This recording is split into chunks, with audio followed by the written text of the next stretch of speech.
High বন্ধুরা, আজ আমি আপনাদের দেখাবো কিভাবে খুব সহজেই চটপটি বানানো যায়। আজকে সন্ধ্যার নাস্তা হিসেবে আমি বানালাম চটপটি। এইভাবে একবার চটপটি বানিয়ে খেলে বাহিরে আর যেতে ইচ্ছে করবে না, মনে হবে বারবার বানিয়ে খাই। প্রথমে আমি বুটগুলোকে 4 ঘন্টা ভিজিয়ে রেখেছি। তারপর আমি বুটগুলোকে ভালোভাবে ধুয়ে নিয়েছি। এখন আমি বুটগুলোকে প্রেসার কুকারে দিয়ে তার মধ্যে 2টা আলু, স্বাদ মতো লবণ দিয়ে সেদ্ধ করে নেব। এখন আমি প্রেসার কুকারটা চুলার উপর বসিয়ে দেব ডালগুলো সেদ্ধ করার জন্য। এখন আমি বুটগুলোকে এমনভাবে সেদ্ধ করব যাতে এগুলো শক্তও না থাকে আবার একদম গলেও না যায়। এজন্য আমি 5 থেকে 6টা সিটি দিয়ে নিয়েছি। এখন আমি প্রেসার কুকারের ঢাকনাটা খুলে নিয়েছি। দেখুন, বুটগুলো একদম গলেও যায়নি আবার শক্তও রয়নি। এখন আমি আলু 2টাকে ভালোভাবে মিশিয়ে নেব যাতে চটপটির ডালের সাথে আলুটা খুব ভালোভাবে মিশে যায়। এরপর আমি পরিমাণ মতো পানি অ্যাড করে নেব।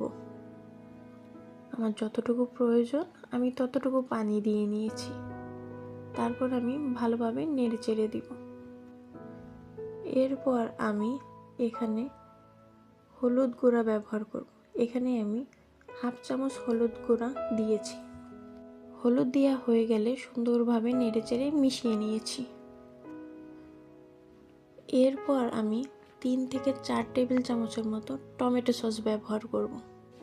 টমেটো সসটা অবশ্যই ব্যবহার করবেন, তাহলে দেখবেন চটপটির টেস্টটা দ্বিগুণ বেড়ে গেছে।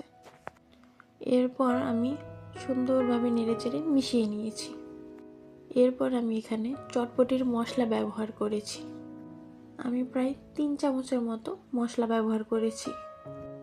বাজারে বিভিন্ন ব্র্যান্ডের মশলা পাওয়া যায়, আপনি এখানে যে কোনো একটা ব্র্যান্ডের মশলা ব্যবহার করতে পারেন। মশলা দেওয়া হয়ে গেলে ভালোভাবে নেড়েচেড়ে মিশিয়ে নেব। এরপর আমি চটপটিটাকে 3 থেকে 4 মিনিটের মতো রান্না করে নেব। ব্যাস, আমার চটপটি কিন্তু এখন রেডি। এখানে আমি আগে থেকেই তেঁতুলের টকটা তৈরি করে রেখেছিলাম। এই তেঁতুলের সঙ্গে আমি চিনি এবং বিট লবণ মিশিয়ে টকটাকে তৈরি করে রেখেছি। টকের সাথে সাথে আমি সালাডটাও তৈরি করে রেখেছিলাম। দেখুন, এখানে আমি শসা, টমেটো, পেঁয়াজ, মরিচ এবং ডিমটাকে সেদ্ধ করে নিয়েছি। আর আপনি যদি ধনেপাতা পছন্দ করেন তাহলে আপনি ধনেপাতাও দিয়ে নিতে পারেন।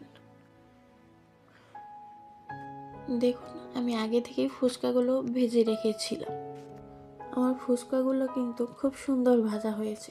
দেখুন, এখন আপনি আপনার মনের মতো করে পরিবেশন করুন। আমি আমার মতো করে পরিবেশন করে নিয়েছি। এইভাবেই আপনি বাসায় খুব সুস্বাদুভাবে চটপটিটা তৈরি করে নিতে পারেন। পরবর্তী দিন দেখা হবে অন্য কোনো ভিডিও নিয়ে।